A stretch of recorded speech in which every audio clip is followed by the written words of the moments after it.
Hey everybody, and welcome back to my channel, Probation Officer's Perspective. If you're new to the channel, make sure you hit that like and subscribe button. Hit that notification bell to all so you'll be notified of all the new content that I'm pushing out. And I want to thank everybody for their support. It means the world to me. Keeps me going. So today on the agenda, today's topic, I just dropped that video on Michael Thompson getting charged on some scandalous shit. After 45 years in prison, you'd think he would have learned his lesson. But anyway, documented white supremacist gang member gets charged with murder, all because he took off running and ended up with the victim. So we're gonna watch the news clip. We'll watch the news clip about this incident, and then we'll kind of go over it. The pictures that I have on my thumbnail, dude, that's all the pictures that are out there. I researched for hours. I could not find any type, because he was released from parole. He's no longer on the CDCR site. The Orange County Jail does not put mug shots up.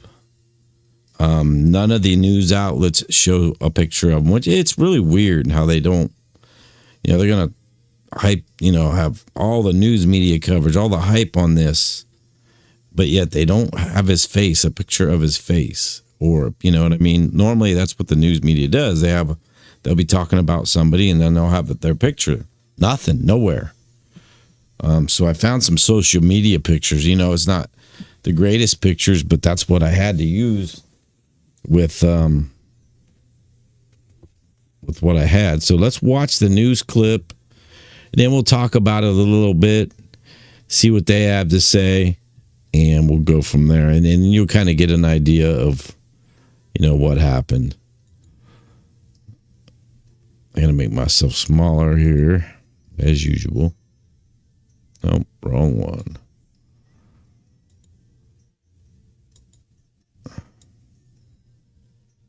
What is going on here? There we go.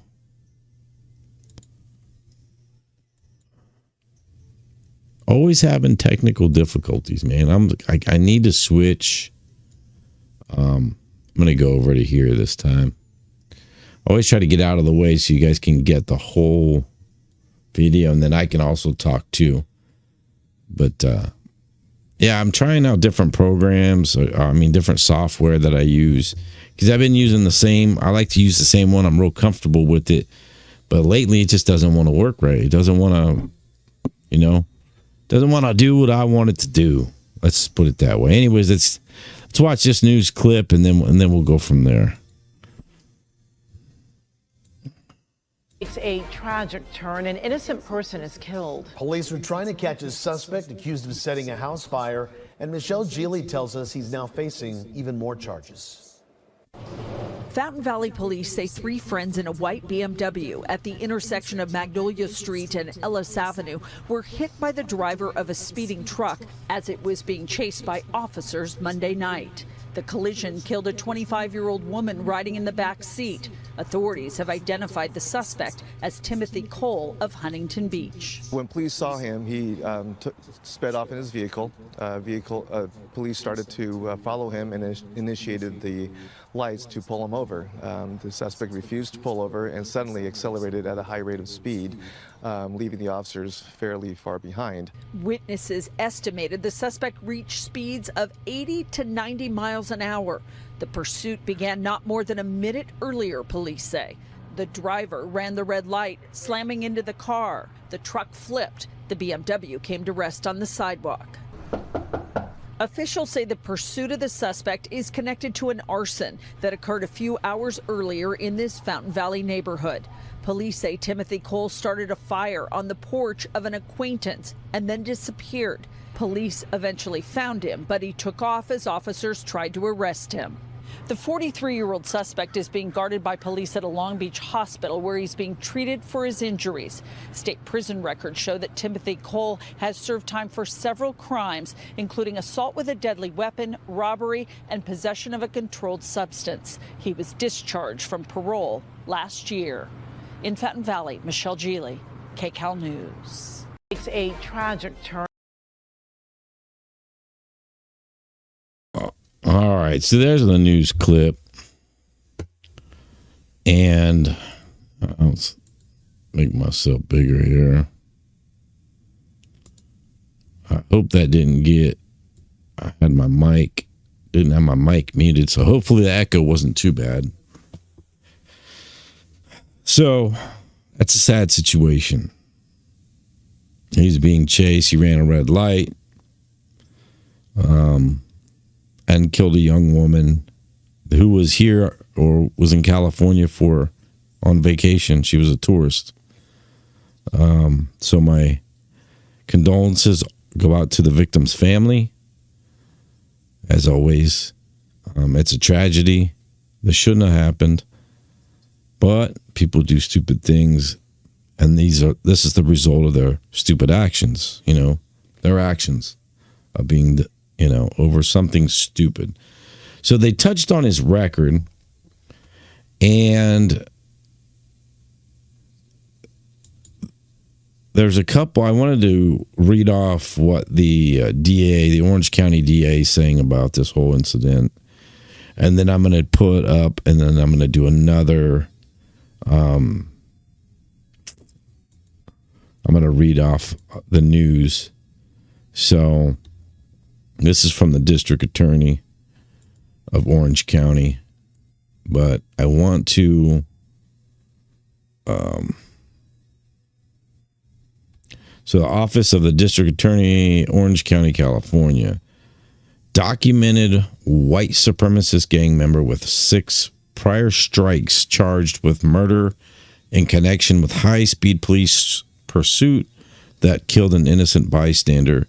Seriously injured 2 others. Pursuit began after the defendant set fire to Fountain Valley home over a child custody dispute. So a documented white supremacist gang member with 6 prior strikes has been charged with murder in connection with the high-speed police pursuit that left an innocent bystander dead, 2 others seriously injured. I already read all that. Timothy Bradford Cole II, 43, of Huntington Beach, has been charged with 1 felony count of murder, 1 felony count of evading a peace officer causing death, 2 felony counts of evading a peace officer causing serious injury, 1 felony count of arson of an inhabited structure, and 1 felony enhancement of arson with use of an acceleration device. Crazy.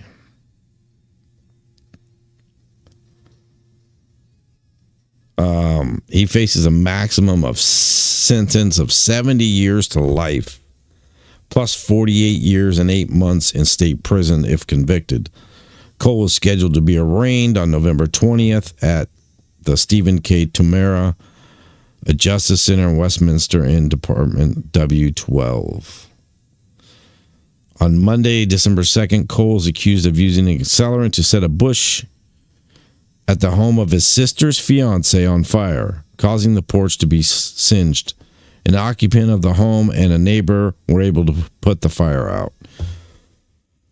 2 hours later, Fountain Valley police located Cole as he returned to his car parked near the site of the arson fire.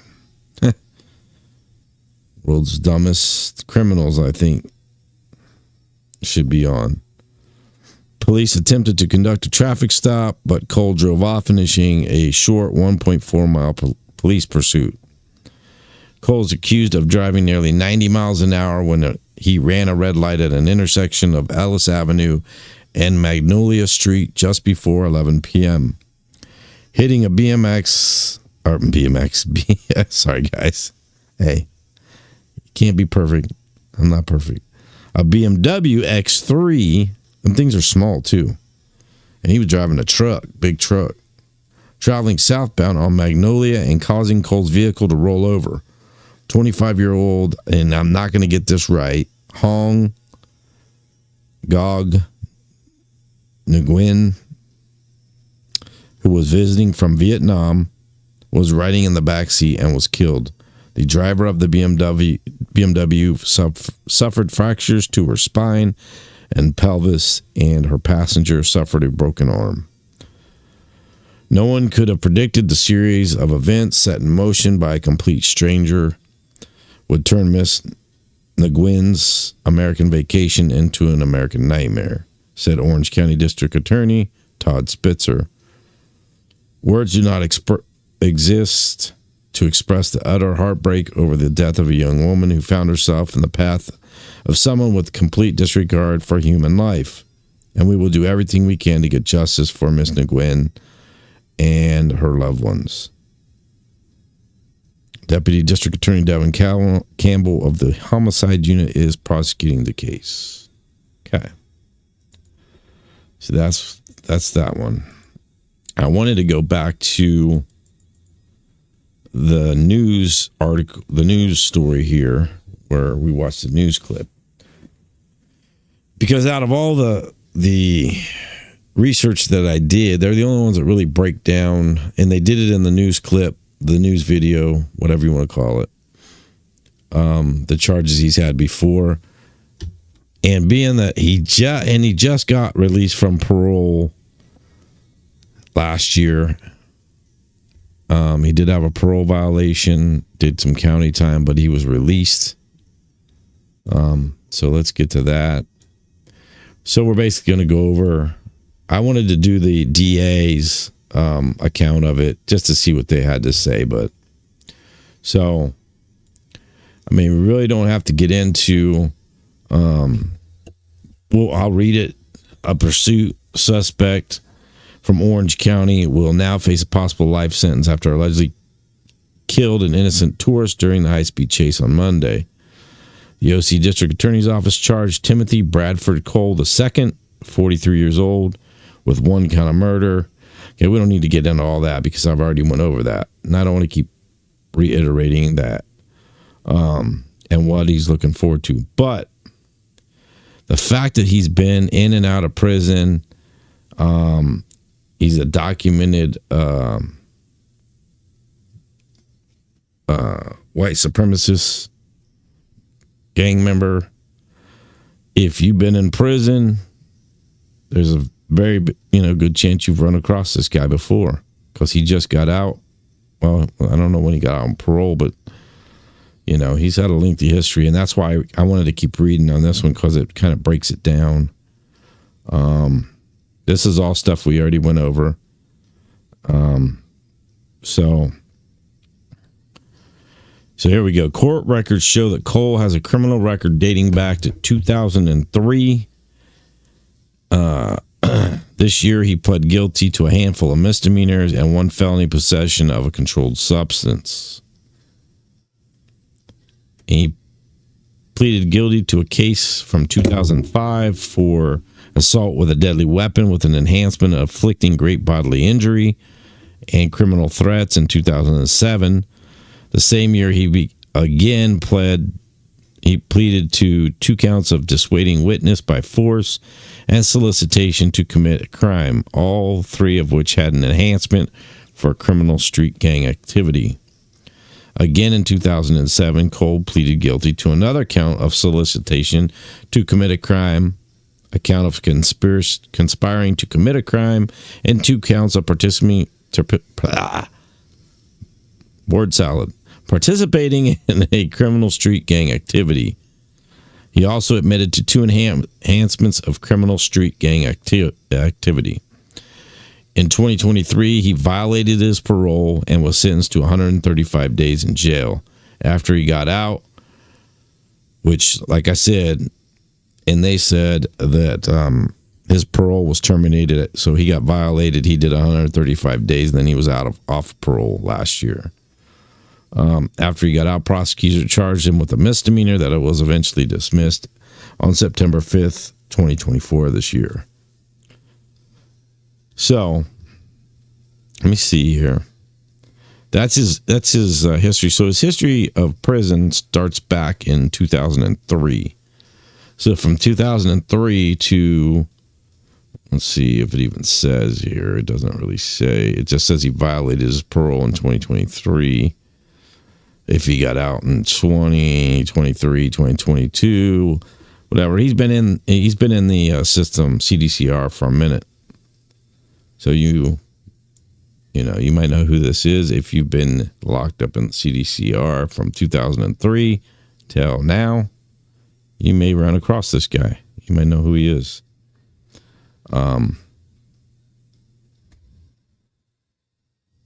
Let's get back to me, so you guys can look at me.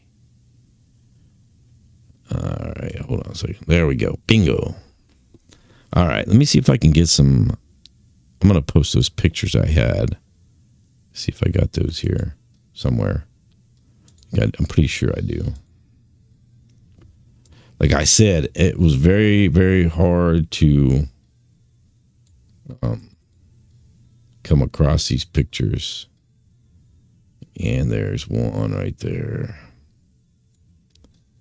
If you can see that. That's Timothy Cole at the third.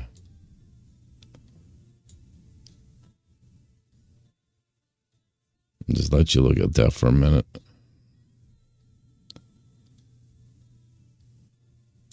All right. Let me see what else I got here. I think I got the other two pictures.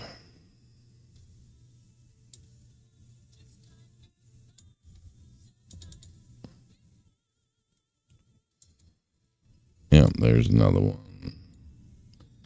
And you see the tattoos on his neck, but his whole head's tattooed. He's got tattoos all over his head too. I'm sure he's blasted everywhere.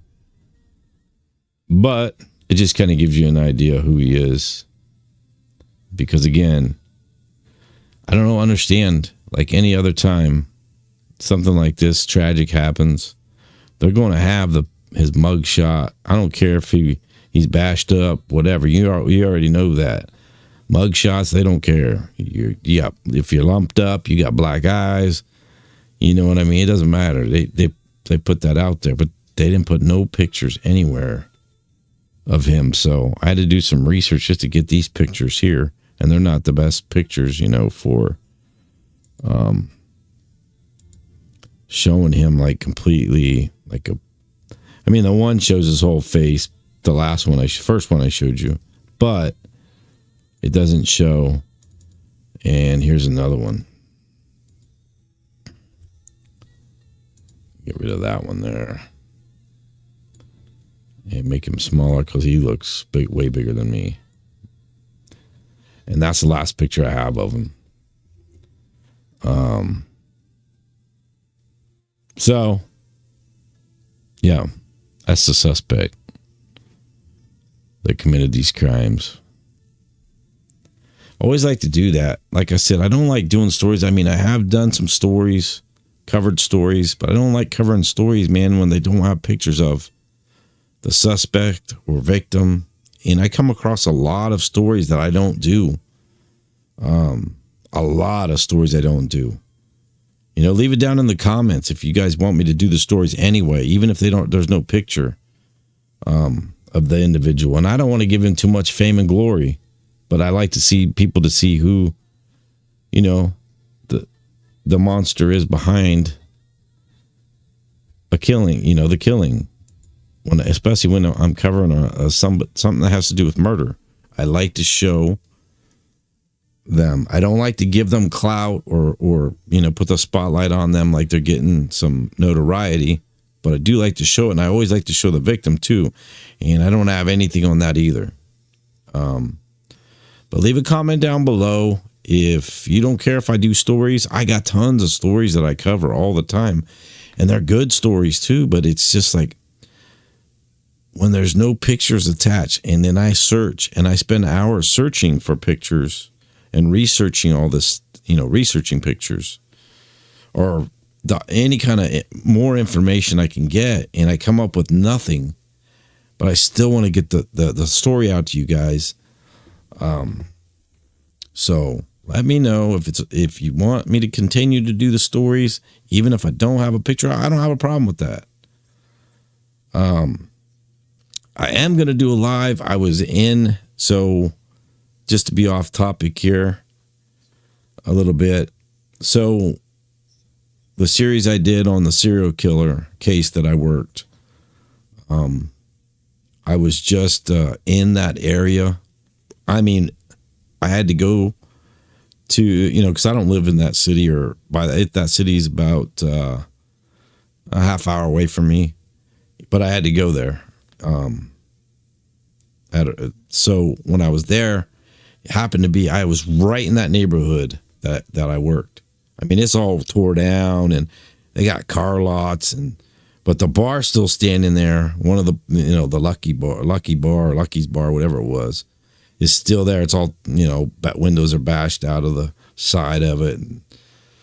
They've rebuilt a lot of that area. They're trying to make it better, since I worked it. I mean, I've been in that area. I've been past it before. And every single time I go by there, I was like, man, I remember working this case in this area. And I wanted to stop, but it was raining. I wanted to stop and get out and take videos and walk around the neighborhood so that you guys can get an idea of, when I was working that case, that serial killer case. And then I wanted to go to the bridge where the victims were found underneath the bridge. I wanted to go to that bridge. And it was like going there, it was like instantly my memory just started boom, boom. Things started snapping. Like, you get that photographic memory and things come back. I remember what this looked like. I remember this, and I remember going over here and over there. And I remember that, the bridge, and I know where it's at. And I mean, the bridge is not the area where all the action was and everything that started from that area that I worked. But where the victims were found, that bridge is a ways away from there, a little ways away. But I'm going to do a video from there showing that neighborhood and whatnot. And those of you that haven't watched it, I did a 3-part series on that serial killer investigation that I did. And if you're going to watch it, you got to watch it from part 1, part 2, because, don't ruin it for yourself and just watch part 3.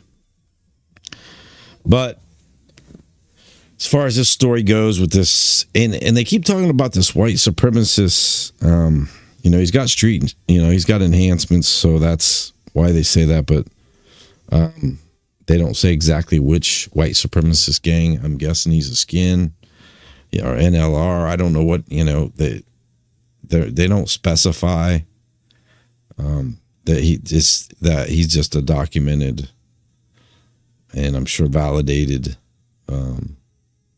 white supremacist gang member. Anyways, I hope you liked the video. Like I said, I got a lot more coming. I've got another series from when I was an investigator, another homicide that I worked. And then I've got a high-profile case from an NFL player that I worked. It wasn't a homicide, but it was a pretty, let's just say, brutal crime. And the accused was an NFL player who played in the Super Bowl. And I'm not going to say what Super Bowl. I'm not going to tell you guys when or what his name is or anything. I'll get into all that when I do the series. And it's not going to be a long series. It may be just a 1 part, 1 hour. I try not to do too much because then I lose people.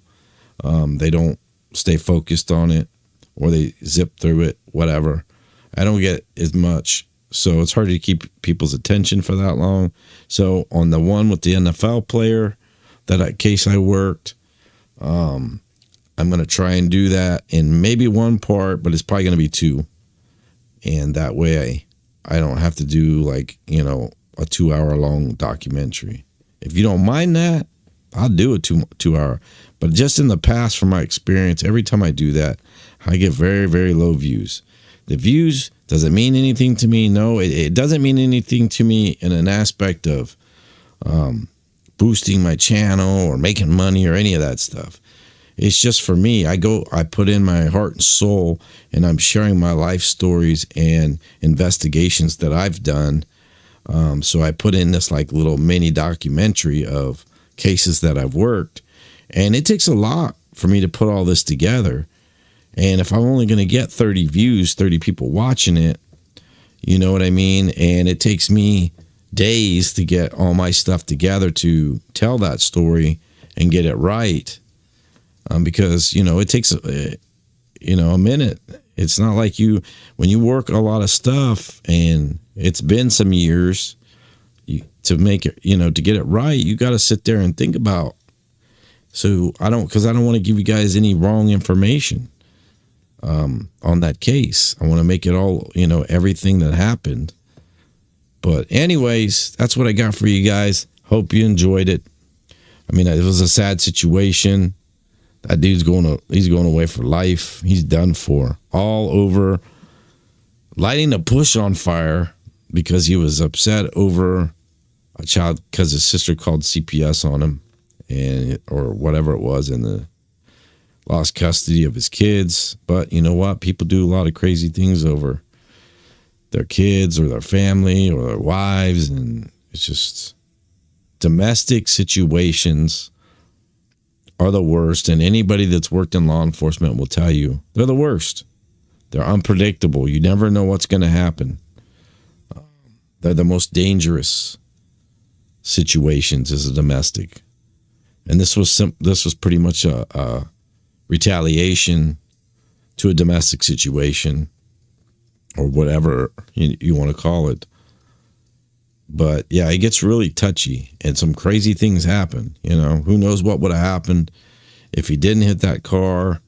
They didn't mention anything about him having a weapon on him or anything like that. So, but you never know what would have happened, But anyways, guys, I hope you have a good night, good rest of your night.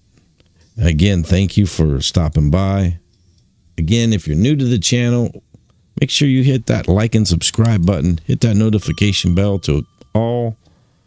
And so you'll be notified of all the new content that I'm pushing out.